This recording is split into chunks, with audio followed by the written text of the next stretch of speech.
어느 믿음 좋은 권사님 댁에 손자가 있는데요. 이 손자가 하루는 이렇게 기도하는 거예요. 큰 소리로 기도해요. 하나님, 이제 며칠 후면 제 생일입니다. 제 생일날 자전거를 선물로 받고 싶어요. 하나님, 제 생일에 꼭 자전거를 선물로 주세요. 이렇게 큰 소리로 기도하는 거예요. 근데 이 기도 소리를 누가 들었습니까? 할머니가 들었어요. 이 할머니 권사님이. 근데 아이가 막 큰 소리로 기도하니까 할머니가 다가가서 손자한테 얘기합니다. 얘, 하나님은 귀먹지 않았어. 하나님은 귀먹지 않았어. 그냥 조용히 기도해도 하나님 다 들으셔. 이야기했어요. 그랬더니 손자 하는 말이, 할머니 저도 알아요. 저도 아는데 제가 하는 기도를 우리 아빠가 들어야 되잖아요. 라고 이야기를 하더래요. 이 아이가 참 영악하다, 이런 생각이 듭니다. 여러분, 기도 많이 하시죠? 기도 많이 하시죠? 근데 우리가 기도할 때 가끔 혹시 이런 생각이 들지 않을까 싶어요. 내가 정말 하나님 앞에 기도는 많이 하는데 하나님이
오장육부도 건강하게 하시고 모든 것이 다 건강하게 멀쩡하게 해주세요 라고 기도를 하신다는 거예요.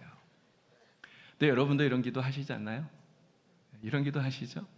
정말 우리에게 이러한 소망이 있습니다. 소원이 있어요. 기도가 이루어지기를 바라는 소원. 이러한 소원을 다 가지고 하나님께 기도합니다. 하나님 건강하게 해주세요. 하나님 우리의 자녀들 잘 되게 해주세요.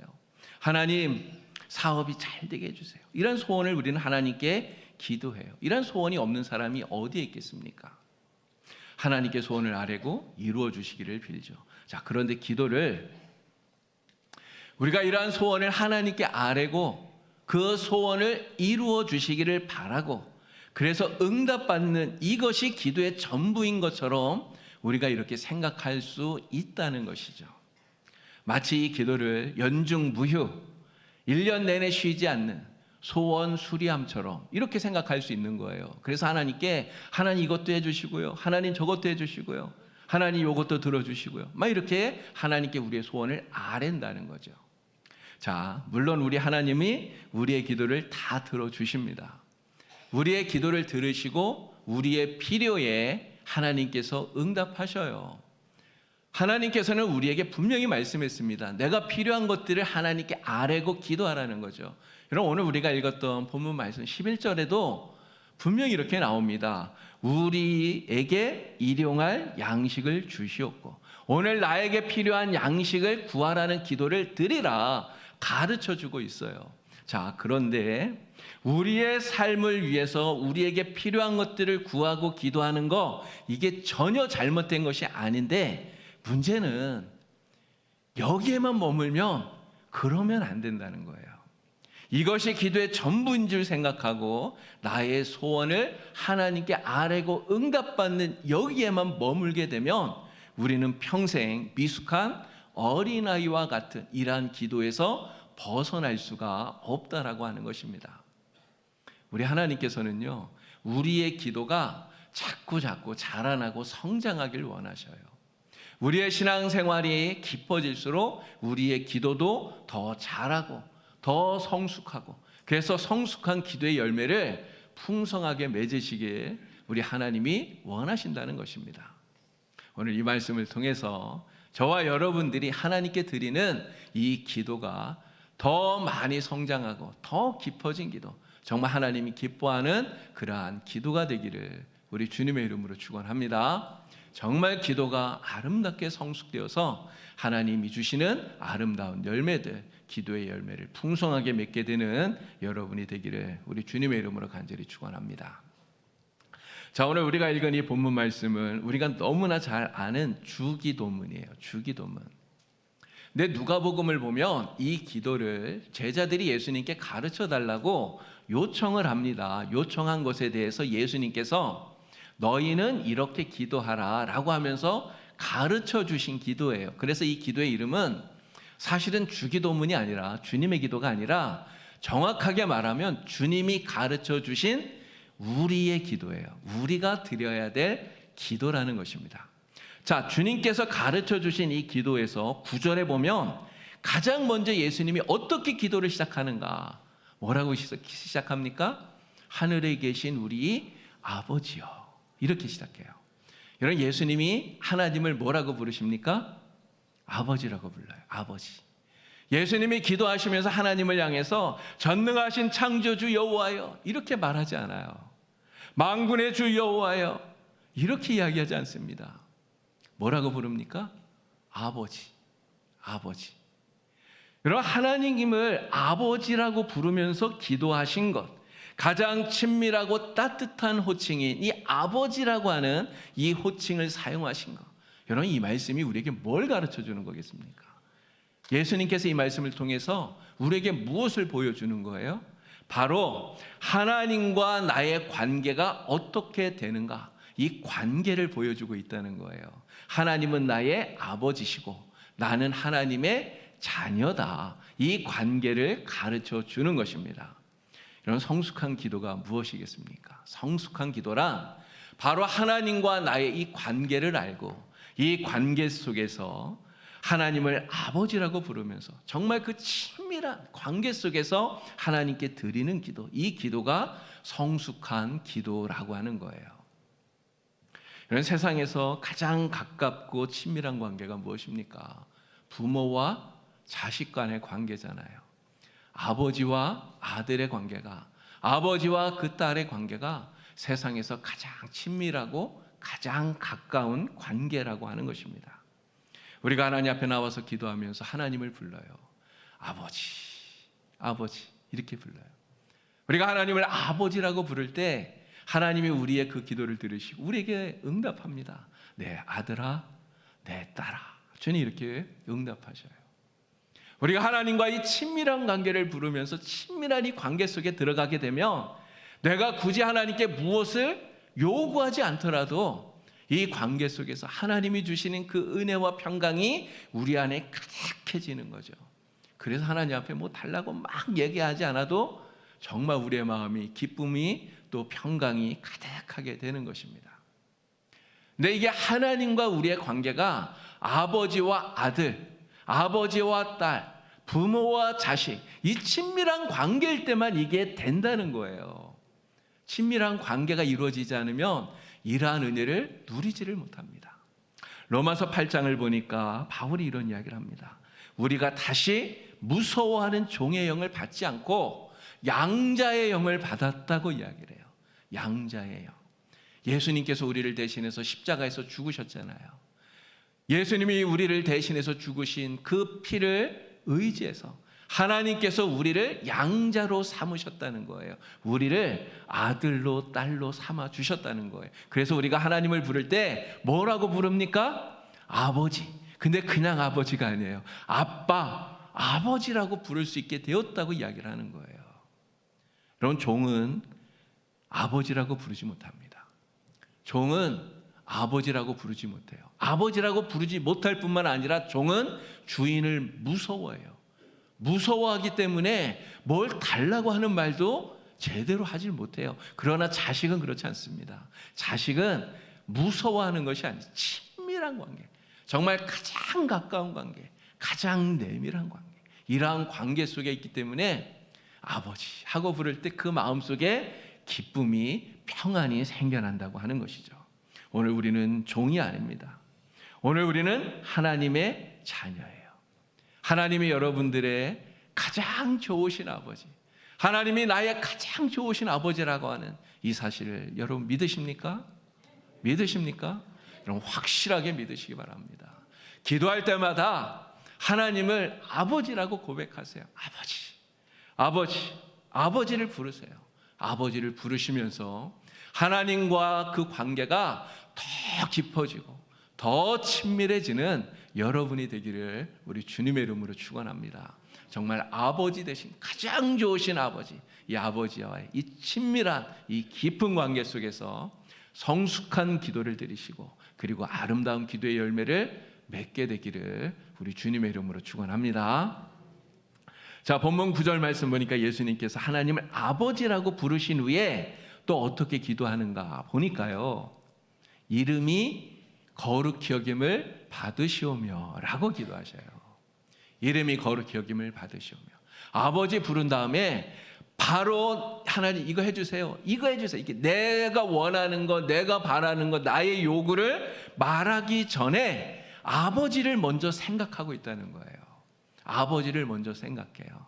아버지의 이름이 높임을 받으시기를 원하십니다. 아버지를 먼저 생각하고 아버지 그 마음을 살피는 우리 예수님의 기도, 바로 이 기도가 성숙한 기도라고 하는 것입니다. 자, 그런데 자녀가 어릴 때는 어떻게 하나요? 자녀가 어릴 때는요, 아버지의 마음을 먼저 생각하지 않아요. 아빠 이거 사줘, 아빠 저거 사줘. 이게 요구만 해요. 요구만. 자기를 먼저 생각합니다. 자, 그런데 어릴 때는 그렇게 해도 괜찮아요. 어리니까 그게 다 통한단 말이에요.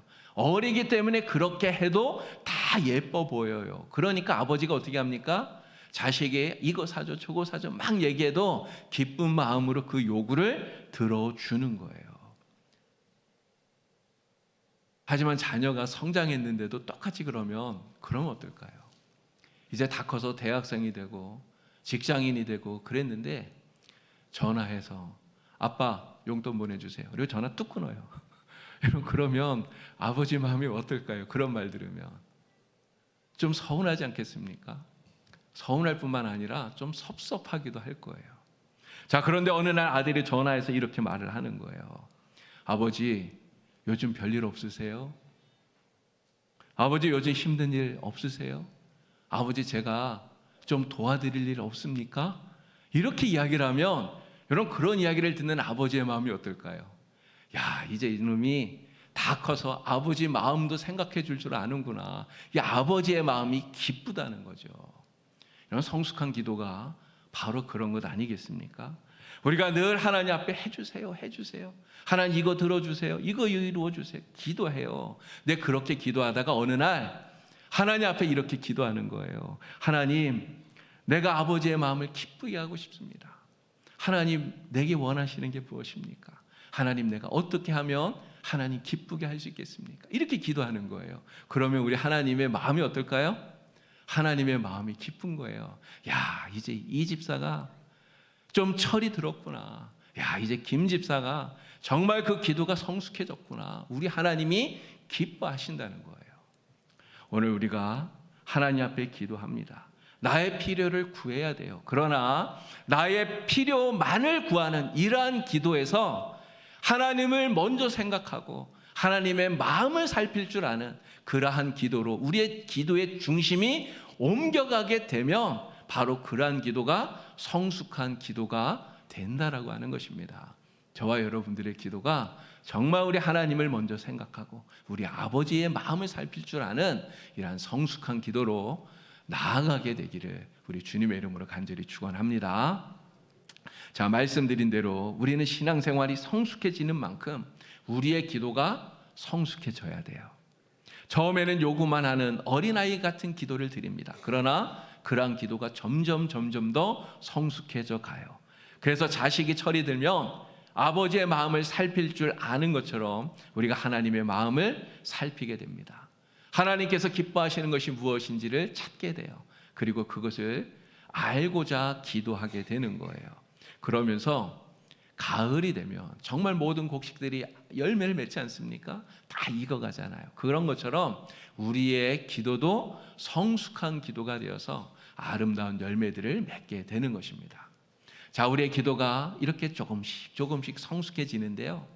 성숙해지다가 가장 완전해진 기도, 가장 성숙해진 기도, 가장 최고의 수준에 이른 기도, 여러분 이러한 기도는 과연 무엇이겠습니까? 오늘 본문 말씀 가운데 특별히 10절 말씀에서 예수님께서 이 가장 완전한 기도, 가장 성숙한 기도가 무엇인가를 우리에게 가르쳐주고 있어요. 자, 이 10절 말씀은 우리 다 같이 함께 읽어보겠습니다. 자, 큰 소리를 읽겠습니다. 나라가 임하시오며 뜻이 하늘에서 이루어진 것 같이 땅에서도 이루어지이다. 아멘. 나라가 임하시오며 뜻이 하늘에서 이루어진 것 같이 땅에서도 이루어지이다. 이런 가장 완전한 기도, 가장 성숙한 기도가 무엇입니까? 하나님의 뜻이 오늘 이 땅에서 나를 통해서 이루어지기를 간절히 구하고 찾는 거예요. 그리고 하나님의 뜻이 나를 통해서 이루어지도록 하나님의 그 뜻에 온전히 순종하는 바로 이 기도가 가장 완전한 기도이고 가장 성숙한, 가장 수준 높은 그러한 기도인 줄로 믿습니다. 자, 예수님께서 이 주기도문, 이 말씀을 통해 우리에게 이 기도를 가르쳐 주셨는데요. 이 가장 성숙한 이 기도를 예수님은 말씀으로만 가르쳐 주시는 게 아니에요. 말씀으로 가르쳐 주셨을 뿐만 아니라 예수님이 몸소 이 기도를 우리에게 보여주신 거예요. 어디에서일까요? 바로 겟세마네 동산에서.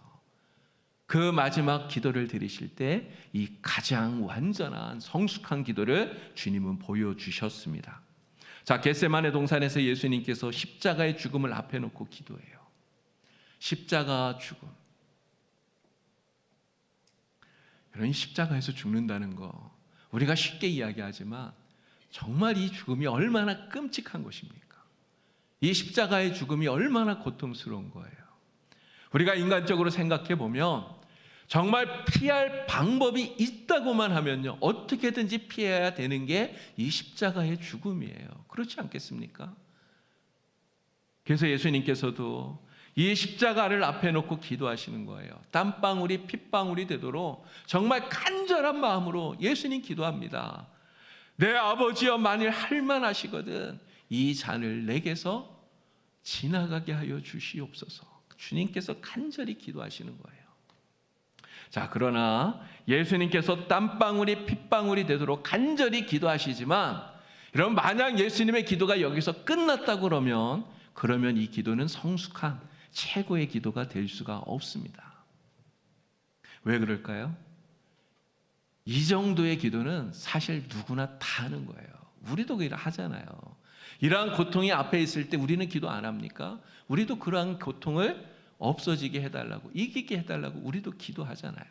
우리만 하는 거 아닙니다. 세상 모든 사람들이 그러한 기도는 다 하는 거예요. 자, 그런데 예수님은 여기에서 이 기도가 끝나지 않아요. 예수님 뭐라고 기도합니까? 그러나 나의 원대로 하지 마시고 아버지의 원대로 하시옵소서 기도해요. 내가 이 잔을 마시지 않고는 이것이 내게서 지나갈 수 없거든. 아버지의 원대로 되기를 원하나이다. 주님은 이렇게 기도하신다는 거예요. 예수님은 하나님의 뜻이 무엇인지 기도를 통해서 찾고 계시죠? 기도를 통해서 하나님의 뜻이 무엇인지를 깨닫습니다. 그 기도를 통해 깨달은 하나님의 뜻이 뭐예요? 예수님이 십자가를 지고 죽으시는 거예요. 내가 이 잔을 마시는 것, 이 잔을 마시고 십자가에서 죽는 것이 하나님이 내게 원하시는, 아버지가 내게 원하는 아버지의 뜻이구나. 주님은 확신해요. 근데 이것이 하나님의 뜻이라는 것을 확신하니까 예수님 어떻게 합니까? 땀방울이 빗방울이 되도록 정말 간절하게 기도하셨잖아요. 이 잔이 내게서 지나가게 해달라고. 그런데 거기에서 끝나는 것이 아니라 내 뜻을 내려놓고 이제는 아버지의 원대로 하십시오 라고 기도하고 계신다는 거예요. 자, 그런데 우리가 여기서 정말 생각해야 될 게 있습니다. 예수님께서 이렇게 기도하고 여기서만 딱 끝냈다면 여러분 정말 훌륭한 기도예요. 그러나 이 기도가 완전히 성숙한 최고의 기도는 여전히 되지 못한다는 거예요. 이런 진짜 성숙한 기도, 가장 완전한 최고의 수준에 이르는 기도가 되려면 여러분 어떻게 해야 됩니까? 내가 기도한 그대로 하나님의 뜻에 온전하게 정말 죽기까지 순종하는 이러한 순종이 뒤따라야 최고의 기도, 가장 완전히 성숙한 기도가 되는 것입니다. 예수님께서 아버지의 원대로 되기를 원하나이다. 아버지 뜻대로 하십시오. 이러면 이렇게 기도하신 다음에 예수님 어떻게 하셨습니까? 십자가를 향해서 걸어가시잖아요. 그 십자가를 담대하게 받아들이시지 않습니까? 그리고 그 십자가를 지고 죽으시는 거예요. 아버지의 원대로 하옵소서 기도하신 대로 하나님의 뜻이 나를 통해서 이루어지도록 죽기까지 온전히 순종하신 거예요. 바로 이러한 예수님의 순종을 통해서 하나님께서 온 인류를 구원하시는, 나와 여러분을 구원하시는, 우리를 구원하시는 이 놀라우신 구원의 역사를 하나님이 이루신 것입니다. 저와 여러분들의 기도가 바로 예수님의 이 기도와 같이 되기를 정말 주님의 이름으로 간절히 축원합니다. 예수님처럼 하나님의 뜻을 구하시고 하나님의 뜻을 아는 여기서 끝나는 것이 아니라 하나님 나를 통해서 오늘 이루고자 하시는 그 뜻을 이루기 위해서 정말 온전하게 순종하는 데까지 나아가는 여러분이 되기를 우리 주님의 이름으로 간절히 축원합니다. 하나님의 뜻을 알고 그 뜻을 이루기 위해서 순종하며 나아가면 바로 그 순종을 통해 하나님께서 아름다운 정말 성숙한 기도의 열매들을 풍성하게 맺으시는 거예요. 이러한 아름다운 열매를 많이 맺으셔서 정말 우리 하나님 기쁘시게 드리는 우리 성도님들이 다 되길 우리 주님의 이름으로 축원합니다. 자, 오늘 우리는 어떻게 하나님의 뜻을 이루며 이 성숙한 기도의 열매를 풍성하게 맺을 수 있을까요? 오늘 우리 교회가 지금 준비하고 있는 거 있지 않습니까? 오늘 저녁에 송경민 목사님 모시고 이제 찬양 축제가 열립니다. 우리 아까 찬양대가 불렀던 행복이라고 하는 찬양, 그 찬양이 송경민 목사님이 만드신 작곡한 찬양이잖아요. 은혜 이런 여러 가지 찬양들, 이러한 찬양들을 통해서 우리에게 이제 많은 은혜를 주시는데, 자, 이러한 찬양 축제와 이제 다음 주에 있을 간증 축제와 또 그 다음 주에 있을 말씀 축제, 이러한 것들을 통해서 하나님께서 우리에게 말씀하시고 요구하시고 원하시는 하나님의 뜻이 무엇입니까? 하나님의 뜻이 무엇입니까? 그것은 너무나 명확해요. 한 영혼을 우리가 마음에 품고 기도하고 그리고 그를 하나님께로 인도하는 것이죠. 자, 우리가 기도를 통해서 하나님의 뜻이 무엇인지를 찾습니다. 하나님께서 이 새생명 축제를 통해서 한 영혼을 구원하시기를 원하신다고 하는 이 뜻을 우리가 알게 되었다면 여러분, 우리가 어떻게 해야 되겠습니까? 어떻게 하는 것이 정말 성숙한 기도를, 이 새생명 축제를 앞두고 성숙한 기도를 드리는 것이 되겠습니까? 가장 먼저는 정말 한 영혼을 품고 그를 위해서 간절하게 기도하는 거잖아요. 하나님, 이 영혼을 구원해 주세요. 정말 내가 품은 이 사람이 하나님 만나게 해주세요. 하나님께 인도해 주세요. 하나님, 이 사람이 하나님을 만나서 정말 영생을 얻고 구원을 얻는 하나님 백성 되게 해주세요. 간절히 기도하는 것입니다. 기도하고 나면 그 다음에 어떻게 해야 됩니까? 하나님께서 그 영혼을 구원하실 수 있도록 초청을 해야 되는 거죠. 초청을 해야 돼요. 여러분들이 그분들을 만나시고 전화도 하고 문자도 보내고 또 같이 만나서 식사도 하시고, 그리고 오늘 저녁에 있는 이러한 찬양 축제, 또 다음 주에 있는 간증 축제, 그 다음 주에 있을 말씀 축제, 이러한 축제에 초청을 해야 되는 거죠. 그리고 우리 추수감사주일, 우리가 예비하고 있는 이 새생명 축제에 그분들을 모시고 오는 거예요.